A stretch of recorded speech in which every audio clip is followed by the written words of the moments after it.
Ligados e integrados. Realização Canal Rural. Oferecimento Seara. A qualidade vai te surpreender. Oi, um bom dia para você. Muito bem-vinda, bem-vindo. Veja só os destaques de hoje. China pode importar menos carnes. A produtividade local vai aumentar 10% esse ano, mesmo com surtos de peste suína africana. Brasil busca avicultura de precisão. Saiba identificar logo nos primeiros dias os pintainhos que vão se tornar bons frangos de corte. Fique com a gente porque tem muita informação para você. Já estamos ligados e integrados.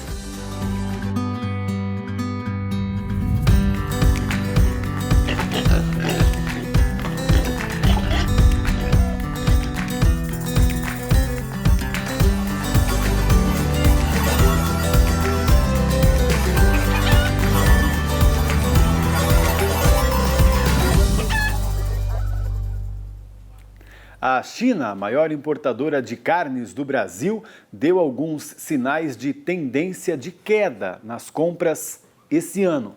Mesmo com a recuperação do rebanho suíno não saindo bem como planejavam. O inverno, que facilita a proliferação de doenças respiratórias, aumentou justamente os casos de peste suína africana. Tem consultorias de mercado contando com queda na produtividade. Mas também existem projeções positivas, como do Rabobank, que acredita em alta de 8 a 10% em comparação a 2020. Vamos nos conectar então com o Wagner Yanagisawa, que é analista de mercados de proteína animal do Rabobank. Wagner, um bom dia, bem-vindo. Olá, Pablo, bom dia. Obrigado a todos. Obrigado pelo convite mais uma vez e obrigado pela atenção a todos. Obrigado por ter vindo. Wagner, conta pra gente aí, eles tiveram um inverno, né, que o inverno deles é ali no começo do ano, que ajudou nos casos de PSA, né? Mas mesmo assim eles tiveram, se eu não me engano, ano passado, né, um alojamento de matrizes muito grande, né? Será que isso aí equilibrou um pouquinho para eles continuarem numa produtividade boa? Perfeita análise, Pablo. De fato, o que a gente tem visto foram que os desafios que eles enfrentaram no primeiro trimestre desse ano, principalmente, acabou impactando negativamente no processo de recuperação do segundo semestre do ano passado, que de fato vinha vindo num ritmo muito forte. Então, mostra que não foi só um ponto de inflexão nesse processo de recuperação do rebanho suíno, que de fato foi um retrocesso, né, em termos de recuperação. Então, porém, nesse segundo trimestre também a gente já viu um avanço mais forte, né, em termos de recuperação, né, não só de matrizes, mas também do inventário de uma forma geral. Novas estratégias, né, foram tomadas lá em termos de redução, de mitigar os riscos de maior dispersão do vírus. A gente acredita hoje que o rebanho, né, níveis de rebanho pode estar estabilizado até um pouco acima no comparativo anual. O grande ponto disso é que, com relação ao cenário base que a gente estava projetando para o início desse ano, a China teve um incremento de importação realmente interessante nesses primeiros meses, que vai lembrar que, na nossa perspectiva, nossa projeção, a partir desse ano, a demanda chinesa ia ter uma redução um pouco mais forte, né, por conta da recuperação mais pungente do rebanho, e que ter essa tendência contínua ali até 2023, 2024, quando a gente acredita que deve recuperar os patamares pré-PSA, né, de rebanho suíno. Pois é, e aí até a gente ouviu muito que os preços lá estavam caindo, né, no preço pago pelo animal vivo. Foi por conta desse incremento deles? Como é que está por agora? Está se equilibrando um pouquinho? Porque teve até um problema lá com produtores que queriam produzir menos, né, com medo desse preço caindo. Exato.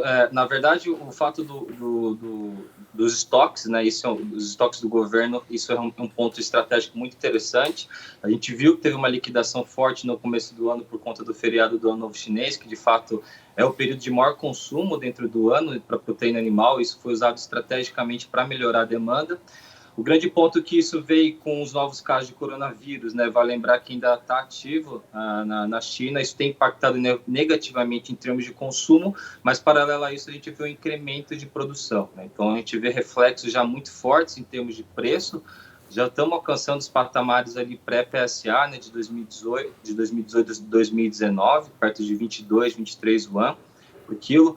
Mas, segundo a minha colega lá da China, em termos de rentabilidade, ainda é positivo para a produção, né? Mas concordo que, considerando que esse preço no meio do ano passado mais do que dobrou, né? Chegou a 48, 49 yuans por quilo, então é uma queda realmente muito pungente, mas reflete esse incremento de oferta que de fato era esperado, aí, pelo menos a partir desse ano.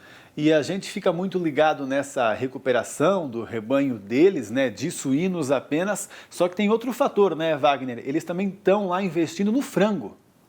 Sem dúvida alguma, a principal estratégia, né, desde o início a gente viu os impactos, né, de redução de rebanho. A proteína de frango é que tem, né, representado os maiores aumentos de produção, não só por conta de custos, né, mas também ciclo de produção. Então, o poder de reação em termos de produção seria mais fácil. E a gente vê recuperação muito forte nos últimos 2 anos, que já está impactando, sem dúvida alguma, em termos de demanda da China também para importação, né? E isso não está sendo diferente do cenário aqui para o Brasil. Para o cenário de frango até um pouco mais delicado, porque a gente está no momento também de suspensão, né, de metade das plantas para a Arábia Saudita. Então, sem dúvida, é um fator adicional em termos de desafios para as exportações até o final do ano, sem dúvida. E aí, realmente, esse ano eles devem comprar menos do que no ano passado, pelo menos. Não significa que vão comprar, né, uma quantia tão menor que vai nos prejudicar, mas menos vai ser. Sim, considerando que a oferta global ainda está bastante restrita, a Alemanha ainda não conseguiu retornar os embarques, então, de fato, o Brasil está bem posicionado, né? O grande ponto é que a gente tem que considerar que todo esse cenário está embutido numa projeção de redução de importação a partir desse ano. Vale lembrar que só no ano passado, em 2020, com relação a 2019, a demanda chinesa de importação aumentou 60% de um ano para o outro, né? Bateu quase 10 milhões de toneladas, é um volume muito alto. Isso tinha que ter um pico também, né? Não seria insustentável pensando num cenário de recuperação.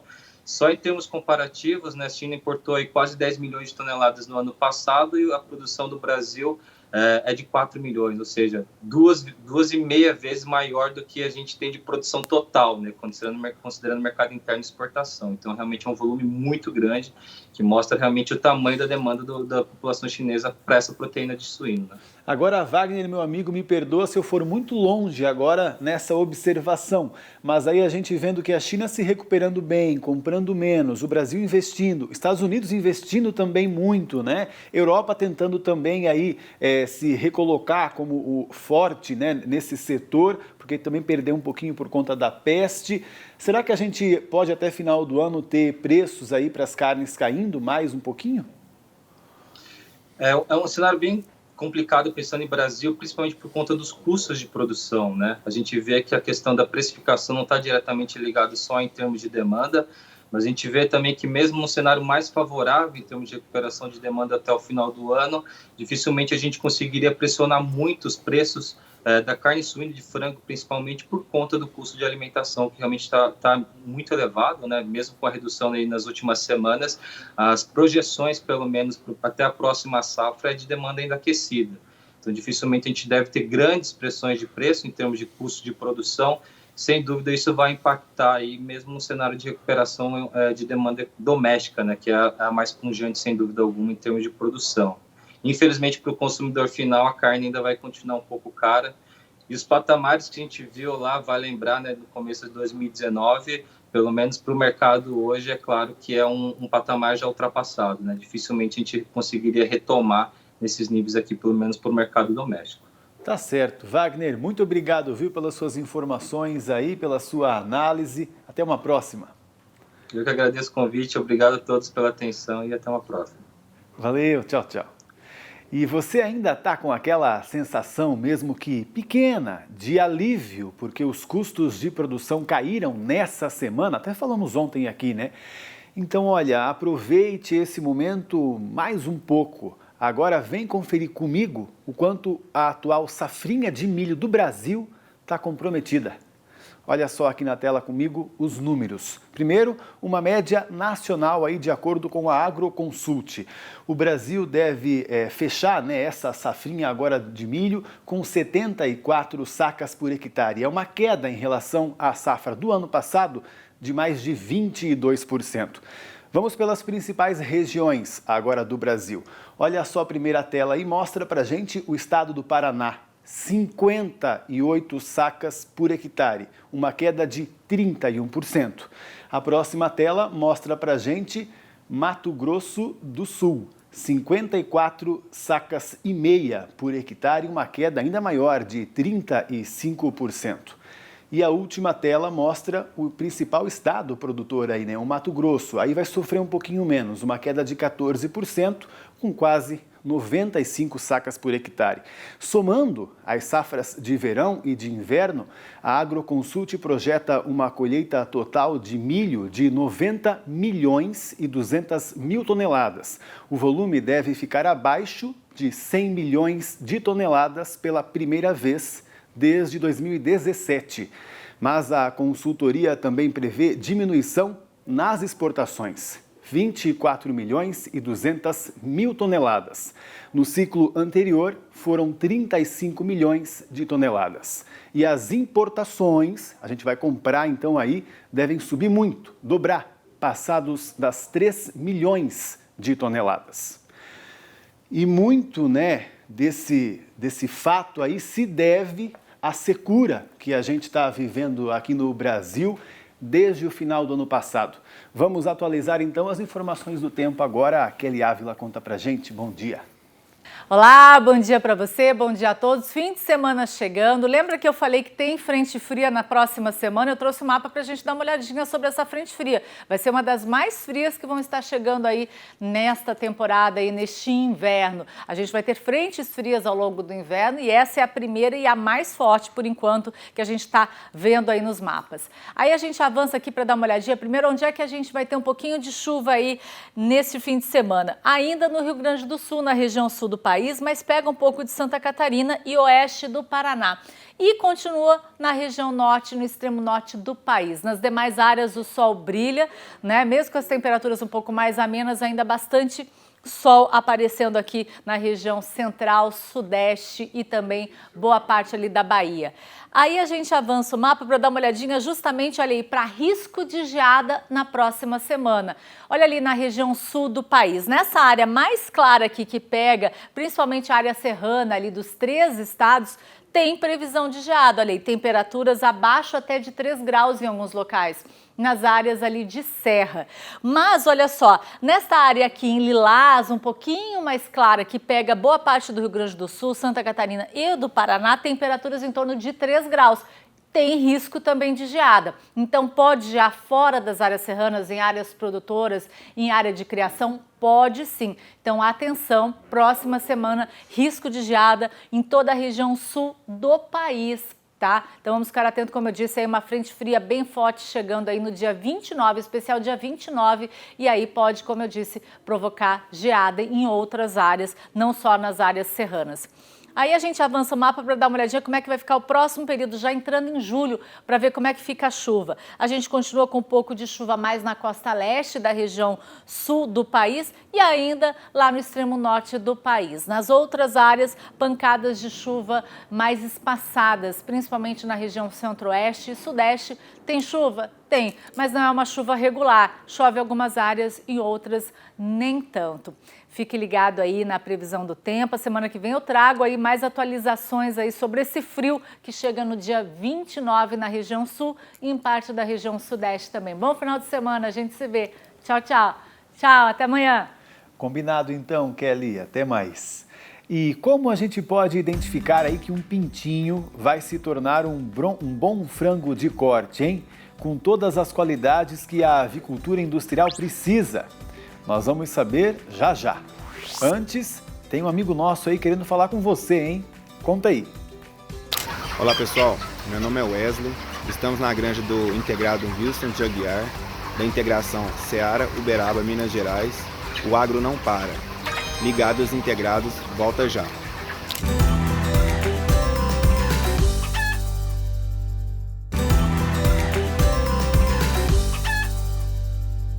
Ligados integrados de volta agora com o nosso tema técnico. Será que a observação basta para avaliar o desempenho dos pintainhos?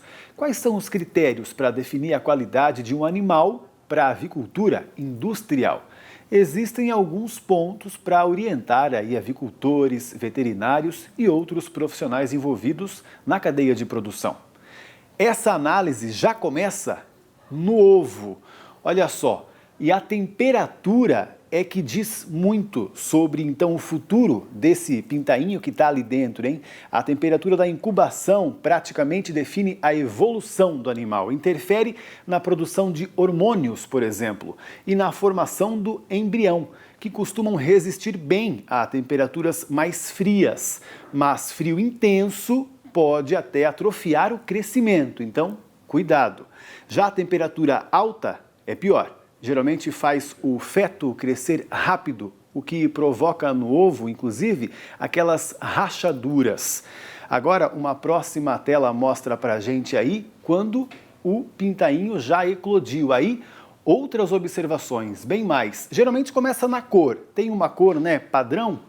Tamanho. Também as pernas, né, são firmes, certinhas, não são tortas, né, por exemplo. Os olhos também, ele tem um bom reflexo, né? A temperatura corporal dele também está no padrão. E aí começam questões mais complicadas. Reserva nutricional. Será que ele, durante, né, ali a gestação dentro do ovo, diríamos assim, conseguiu absorver bem e inclusive veio com uma reserva? Isso é importante. E um outro ponto também, um dos mais importantes, é se o umbigo dele cicatrizou bem. Veja mais nessa reportagem. Entre os métodos e as características para descobrir se um pintinho vai se desenvolver bem está a cicatrização do umbigo. Se ocorreu rapidamente e sem infecções, ótimo. Se não, preste atenção, porque a onfalite, uma infecção que acontece ainda dentro do ovo, é bastante comum e costuma se manifestar nos primeiros dias de vida. Causa desconforto e, por consequência, perda no desempenho. Outro fator que pode interferir na saúde deles é a transferência do incubatório para a granja, quando alguns podem ficar debilitados. Aos 7 dias de vida, uma técnica não pode ser descartada. É a pesagem. O pintinho cresce 4 vezes o peso de chegada. Por exemplo, de 40 gramas, pode passar para 160 gramas. Mais uma análise importante é a identificação de dificuldades motoras, além da avaliação dos reflexos.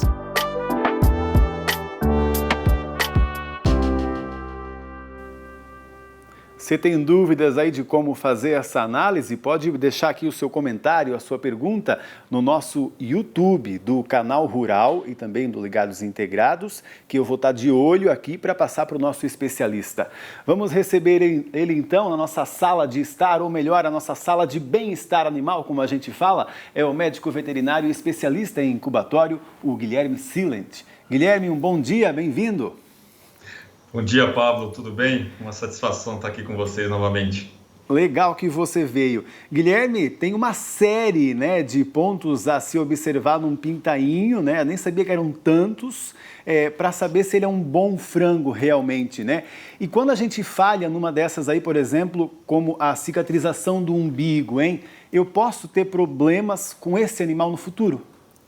Sim. Um umbigo mal cicatrizado, ele vai ter um impacto negativo, né? Principalmente em mortalidade, nessa mortalidade de primeira semana, que é um indicador importante da qualidade do pintinho e da qualidade da criação, obviamente, também desse pintinho, e vai impactar também em conversão alimentar, né? Tem trabalhos que mostram aí que um umbigo mal cicatrizado, eu vou ter uma mortalidade maior e vou ter também uma perda em conversão alimentar.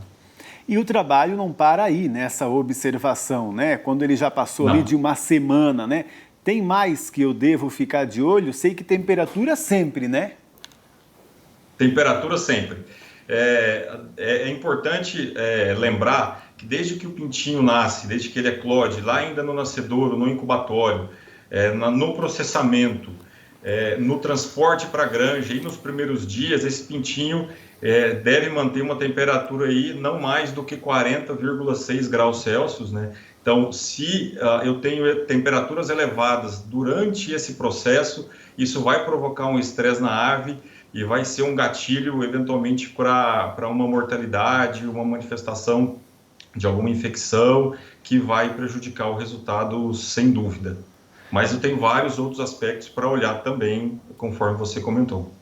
E ele também pode ir desenvolvendo alguns problemas a mais, não? Quando eu não vejo, né, como já falamos da cicatrização do umbigo, ou até da questão ali das pernas dele, né, se são fortes, estão no padrão. Como é que eu vou identificando, né, esses problemas no dia a dia? Quando o avicultor, ou ainda no incubatório, quando eu vou expedir esse pintinho e quando o avicultor recebe, né, ele basicamente pode olhar aí alguns pontos, né, vai avaliar o comportamento geral da ave, a penugem, se ela está seca, se ela está fofa, enfim, se não tem resíduos aderidos, né, vai avaliar o reflexo, que é colocar o pintinho com o dorso para baixo e ele tem que se virar, voltar à posição inicial em menos de 3 segundos. Ele vai avaliar a qualidade das pernas, se o pintinho consegue se locomover bem. Vai olhar, conforme a gente já comentou, a cicatrização do umbigo. Ele pode observar o nível de hidratação desse pintinho, na canelinha dele, se ele apresenta algum nível de desidratação. E pode olhar o joelhinho, o jarrete, para ver se tem ali alguma lesão, se está vermelhinho ou não, se está tudo normal.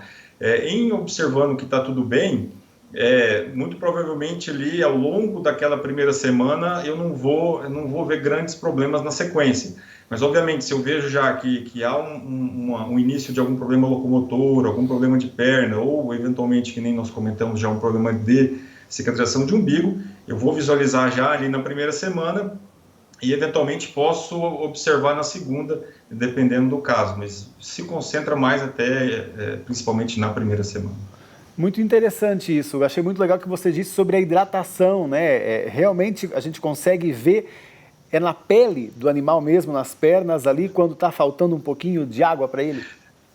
É uma avaliação, tem um certo grau, obviamente, de subjetividade, mas se a gente observa a canelinha do pintinho, né, tem uma veia que desce na canelinha do pintinho, e eu consigo observar ali pela coloração, se ela está brilhante, eu consigo observar o grau de hidratação, né? Então, se eu observo uma canelinha já mais sequinha, com a veia saltada, já pode indicar um início de um processo de desidratação. Não necessariamente ele ainda está totalmente desidratado, mas me indica que ele tem um certo grau de desidratação, perdeu um pouco mais de água, digamos assim, do que deveria. Todos esses pontos a gente acaba observando muito, se tem algum desses problemas, no próprio comportamento do animal, né, Guilherme? Porque qual é o comportamento comum de um pintinho, hein? É mais agitado, é mais tranquilo? O comportamento comum do pintinho, Pablo, quando ele chega na granja, já é buscar água, buscar alimento, se distribuir no aviário por completo. A ave, ela é bastante, vamos dizer assim, o pintinho é bastante curioso, né? Então ele vai se distribuir e vai consumir água e vai consumir o alimento à medida que a gente solte, né? Se nós observarmos que o pintinho chega já letárgico, já fica deitado, já não se movimenta, indica ali que muito provavelmente, né, os casos mais comuns são de um estresse calórico, né, ele vai até ele se sentir confortável novamente, até que haja um equilíbrio da temperatura para ele voltar a consumir água e alimento. Mas o comportamento normal é se distribuir, ficar, digamos assim, de certa forma agitados e consumir água e o alimento. Pois é, e acho até que tem uma outra dica importante que a gente pode dar, é que se você identifica o problema, viu, produtor, não fique só com ele para você, né? Às vezes até contando ali um prejuízo, né, Guilherme? É bom repassar isso, né, para o seu extensionista, para o seu veterinário, para que, quem sabe, a gente possa resolver o problema antes já de chegar na granja, né? Esse feedback, Pablo, é fundamental, tá? Para toda a integração, né, para os produtores. À medida que nós observarmos, né, algo anormal, um comportamento anormal ou uma mortalidade que está fugindo de um padrão normal que nós gostaríamos ali, é importante acionar o extensionista, fazer essa comunicação o mais rápido possível, o mais breve possível, porque assim nós conseguimos, é possível que o pessoal consiga rastrear no incubatório se houve algum desvio, se houve algum problema, rastrear o transporte e nós temos uma ação mais proativa na correção do problema, né? Não esperar encerrar o lote ou passar a segunda semana, enfim, mais tempo, porque daí realmente fica difícil de identificar onde é que foi a falha. Ótimas dicas. Brigadão, Guilherme. Até a próxima. Muito obrigado. Até a próxima. Valeu. Tchau, tchau. E agora, antes da gente ir embora, aquelas notícias que podem afetar o nosso agronegócio. Fique ligado comigo. Primeiro destaque do nosso portal canalrural.com.br. Economia confirma a entrega da segunda fase da reforma tributária ao Congresso. É hoje, viu? O Ministério da Economia, então, daqui a pouquinho, entrega aí essa reforma sobre imposto de renda para pessoas físicas, empresas e também investimentos. Próximo destaque agora é do Poder 360. Prévia da inflação acelera em junho e chega a 0,83%. Fiquemos de olho nessa inflação que prejudica nossos consumidores, hein? Próximo destaque, Nexo. Por que a CPI vê o caso Covaxin, que é a vacina da Índia, né, como o mais grave para o governo? O presidente da CPI da Covid, o senador Omar Aziz, disse a jornalistas na quarta que as suspeitas de irregularidades envolvendo a compra da vacina pelo governo Jair Bolsonaro pode ser a denúncia mais grave até agora. Próximo destaque agora do G1. Vacinas da Janssen já chegaram aos estados. Doses são únicas e vão ser aplicadas em diferentes públicos. Vamos esperar pelos calendários aí sendo atualizados pelos estados. Muito obrigado pela sua companhia. Sabe que a gente se vê amanhã ao vivo aqui no Canal Rural. É sempre bom estar com você. Então, a gente se vê. Tchau, tchau.